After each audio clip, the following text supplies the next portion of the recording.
Ганагийн сүгт давтай морил.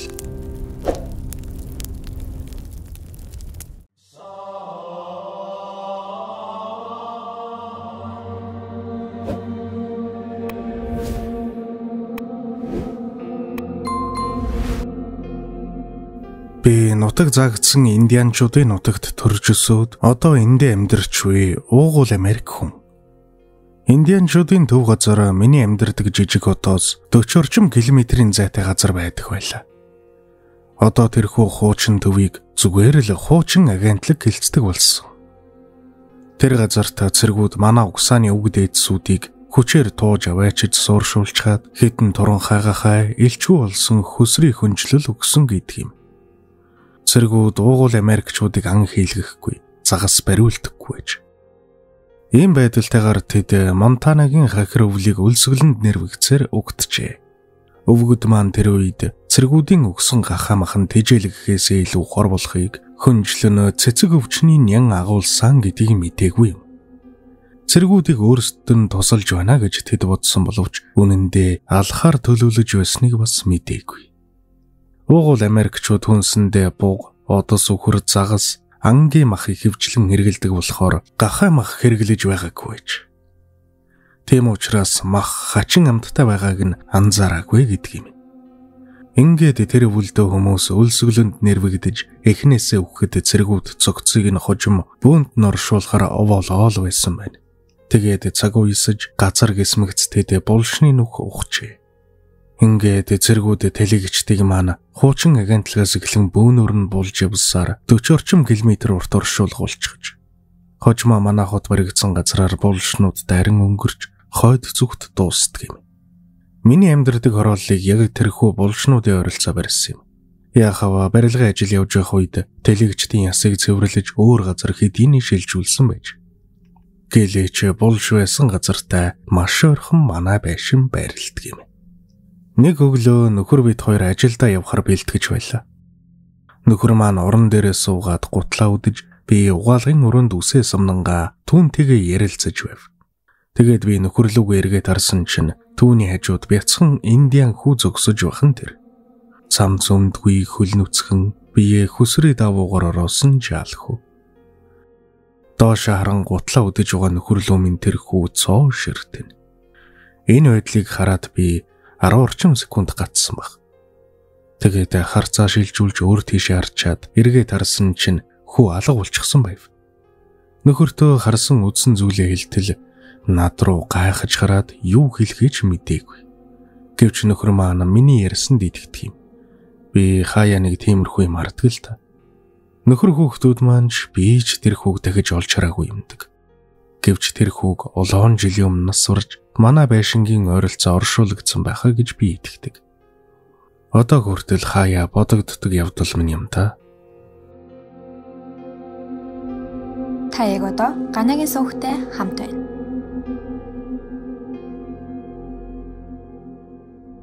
Аав миний өхнийг 6 сартай байхад нас барсан юм. Хэцүүхэн үе байлаа. Гашууд сэвэрэ шинэ хүний үлгийдэн авч баярг гүнийг хослоод л. Миний өхөн төдийлэнсээ унтдаггүй хүүхэд байлаа. Шүн дүнсрээл уйлчихна. Өөлөх чимэн цагдаа дөргөний дууд төхөө шиг хангийн сар эхнэр бит хоёрын унтлагын өрөөнд орж ирээд биднийг сэрэн. Тэгээд л шүнж уйлчихна да. Өхнөр руугаа очиж уйлсан ивэрэн тврээд сууж байхад гэр маань хүйд дагаад ч байгаа юм шиг санагдаад бас тэр болгонд аав минь санагдаж гуниглана. Эхнэр бит хоёр өхнөө уйлахад ээлжилж устдаг байлаа. Бид хоёр өхнөө буцааж унтуулах гэж тэрвэрч байшин гараа холхино. Угжиж үзэн живхийн нүртэл солино. Гэсэн ч охин уйлаал байна.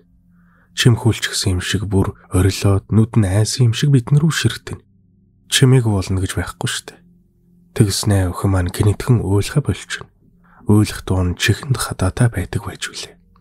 Аава бурхан болсноос хэдэн хоногийн дараах нэгэн шөнө би их тод зүүдэлсэн юм. Зүүдэндээ би охиныхоо нөгөө л уйлах чимээнээр босч байх юм. Өхөн минь өрөөндөө уйлаад л би тийшээ алхаад л байх юм. Бодит амьдрал дээр бол 4-5хан хараагаад орчихдаг байтал зүүдэнд тийм биш ажээ. Явсаар арай гэж охины өрөөний үүдэнд очтол аав дотроос нь хаалган голгоод гараад ирлээ. Яг л намайг хүүхэд байхад байдаг байсан шигэ залуухан хар үстэй эрүүл нүдэнд гэрэлцэн төрхтэй байв. Аав над руу харж нүдэрээ инээснэ. Охин нодоо алцахгүй гэж зүрхэнд тоногшсон дотн дулаахан хоолоогоор хэлв. Тэгээд хажуугаар минь зөрөөд урд коридороор алхаад шингэх металл болсон юм. Аавыгаа үлдээж гэж би араас нь хашгирах гэсэн боловч хоолоо минь хатж юм уу огт дуурч чадсангүй. Охин маань хэдийнэ уйлхай болжээ. Энэ зүүднээсээ бараг дэрэ нэвтэртэл уйлсаар хүнжлэн нортол хүлэрсөөр сэрлээ. Зүүд миний их бодтой байсан болохоор наадах цаатыг ойлгох гэж хэсэг хурам хэвтэв. Гэтэл охины минь өрөөг харуулдаг мониторын гэрэл асаалттай байх юм. Уг нь бол чимээгээр идэвхчтэй юм л та. 60 децибелээс их чимээ гарвал монитор ажиллаад 3 минут огт чимээгүй байвал өөрөө унтрадаг тохиргоотой. Гэтэл монитороос ямар нэгэн чимээ дуулдсангүй. Дэлгэцэн дотор охины орны дээр ногоон гэрэл харагдаад байх юм. Охин уйлаагүй байгаа бололтой. Ямар нэгэн зүйл болсон болов уу гэж бодсоор угсгийн босоод охиныхоо өрөө рүү гүйлээ. Хаалгын нээгээд өрөөнд орвол охин маань түрүүлгээ хараад тайван унтаж байна. Өрөөнд доторхыг тайван урамсгал эзэлжээ. Ягаад ч юм цаанаасаа л тайван болсон. Маргааш өглөө ихнэртэй урд шөнийн зүйдээ ярив. Эхнэр миний яриаг сонсоод гайхан царай хувирснаа. Өхөө урд шөнө үйлсэн штэ. Тэгээд чимээг болчоор нь чамааг очиад авчихлаа гэж бодсон гэдэг баха. Тэр шөнөөс хойш өхний минь уйлах нь багассаар сүүлдээ шүнжин сэрэлгүй унтдаг болсон юм. Одоо миний өхөн 4 хүрч байгаа. Гэхдээ хаяа нэг шөнө гинэцэрчгээд намайг дууддаг юм. Тэр болгонд би өхний өрөөний хаалганд хүрээд хэсэгхэн зогсдог.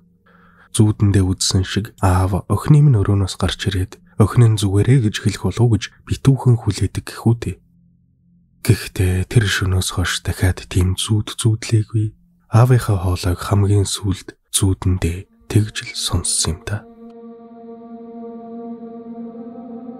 Илүү олон сонирхолтой хууч яриа болон бусад контентуудыг үзхийг хүсвэл Ганагийн сүгийг subscribe хийж хажууд нь байгаа хонхыг дарж идэвхжүүлснээр бичлэг орох бүрд танд цаг алдалгүй notification-ээр мэдэгдэл очих болно. Баярлалаа.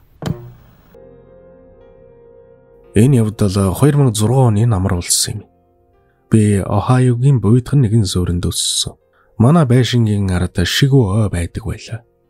Хүүхэд байхдаа би ойд орж, навч мөчрөж чулуу цуглуулж, хорвоотой танилцах дуртай байж үлээ. Ер нь ойгоор л явж байдаг хүүхэд байсан дөө.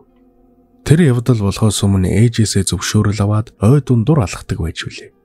Ойн нэгэн цоорхой дунд миний авирах дуртай мод байдаг юм. Анх удаага модон дэврсэн минь наддаа л том амжилт. Тэр модны бахин мөчөр дэрэн суугаад ойн чимэг сонсох дуртай. Тэндээс байшингийн минь хойд хэсэг моддын цаанаас үл ялэг хаан харагдана. Тэр өдөр би ойгоор зугаалж угаад нөгөө мод руугаа очиж яврээсэн юм. Мөчөр дэрэн суугаад эргэн тойрноо таашаан харж байлаа. 10 дугаар сар болохоор нар эртэж жаргадаг болсон нь намайг жаахан гуниглуулна. Яагаад гэхээр өдрийн гэгээтэй цуг миний ойн аяллаа хугацаа минь хомигдоод байсан юм л та.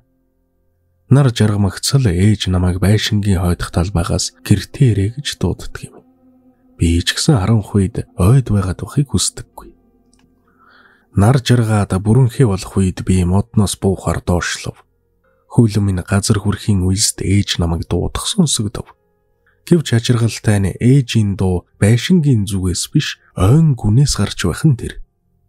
Ээж миний мэдхийн л ойр хизээч явдаггүй нэгэн байсан юм. Эхлээд би ээжийг ойд орж надтай хамт зугаалахар шийдсэн болов уу гэж бодсон л доо. Намайг дуудсан зүг рүү нэг ухас хийснэ тэгэд болчихов. Ээж яаж ойн гүн рүү очсон хэрэг вэ? Хэрвээ ээж ойр орсон бол миний ирсэн жимээр явах ёстой. Бас би модон дээрээс түүнийг харах байсан. Ээж хизээч өөрөө орж байхаагүй хүн. Ээж намайг нэрээр минь дуудсаар л байсан ч ямар нэгэн зүйл буруу байлаа. Хоолой сандарсан ч гэмээр юм уу? Эсвэл ууртай ч юм шиг сонсогдох нь тэр. Би дороо гацсан зогсов. Би ямар нэгэн хэрэг тарьсан бололтой. Түүний хоолой улам бүр ойрцсоор би тэр зүг рүү сайн харах гэж нүдэ өнөөлгөв. Гэвч юу ч олж харсангүй, моддын дунд юу ч байсангүй. Ээжийн намайг дуудах нь дахиад сонсогдов. Гэхдээ энэ удаад байшингийн минь зүгээс зөөлөн өнгөөр дуудав. Үүнтэй зэрэгцээд эсрэг зүгээс нь ойгоос ээжийн дуу сонсогдов. Цуурай бол огт биш. Бас би хий юм төсөөлөөгүй. Нэг хоолой байшингийн зүгээс нөгөө хоолой нь ойгоос гарч байв. Хамаг би хүйд тахад хөлмөн гуйваа тэрв. Чи яг одоо наашир гэж ойгоос хашгирн над руу ойртож байлаа. Ээжийн минь хоолоогоор хэн намайг дуудаад байгааг харахыг би хүсээгүй. Би гэрийнхээ зүг байдаг хурдаараа жирэлгэлээ. Хэрхэн яаж бүдрээд ойччихалгүй байшин руугаа харанхуй ойн дундуур гүйж гарснаа одоо мэдтгүм. Байшингаас холдоогүй ч гэсэн ойн жим асар хол юм шиг санагдаж байсан та. Ардаас минь ойгоос намайг бүр чарлан дуутаад эхлэв. Тэгээд гүйж эцэст нэг юм би ээжигээ олж харсан юм. Миний жинхэнэ ээж. Би эргэж харалгүй харайлахсаар хашаанд орсон чинь хойноос дуудаж байсан хоолой гинт таг болчихов. Яг л зураг тунтрах шиг гинтэл чимээгүй болсон юм. Ээж намайг ямар нэг юмнаас зүгтаад айчсан байгааг шууд л анзаарсан. Яав юу болов гэд ээж асуугаал байсан ч би байшинд орж хаалгад үгжлээ юу ч дуураагүй. Тэгээд би түүнээс ямар нэг юм сонссон эсхийг асуув. Ээж над руу гайхаж харснаа юу ч сонсоогүй гэж хариулв. Тэгэхээр нь хэн нэгэн миний нэрийг дуудахыг ядаж сонсов гэсэн чинь бас л үгүй гэсэн. Би тэр ойроо 17 нас хүртлээр дахиж ороогүй юмдаг. 17 нас хүрээд ч гэсэн ойд нээх удаагүй. Байж болох бүхий л тайлбарыг бодож үзсэн ч бүгд л утгагүй мэт санагддаг юм. Мэдээж ээж надаар тоглоомд хувийгээгүй нь ойлгомжтой. Тэр тийм хүн биш. Эргэн тойронд ойрхон хөрш байхгүй. Манайхтай хамгийн ойрхон айл 2 км-ийн зайтай. Бас би хөршүүдэд танихгүй. Харин тэд миний нэрийг ч мэдэхгүй. Тэгвэл тэр үед хэн намайг дуудсан болж таарах вэ?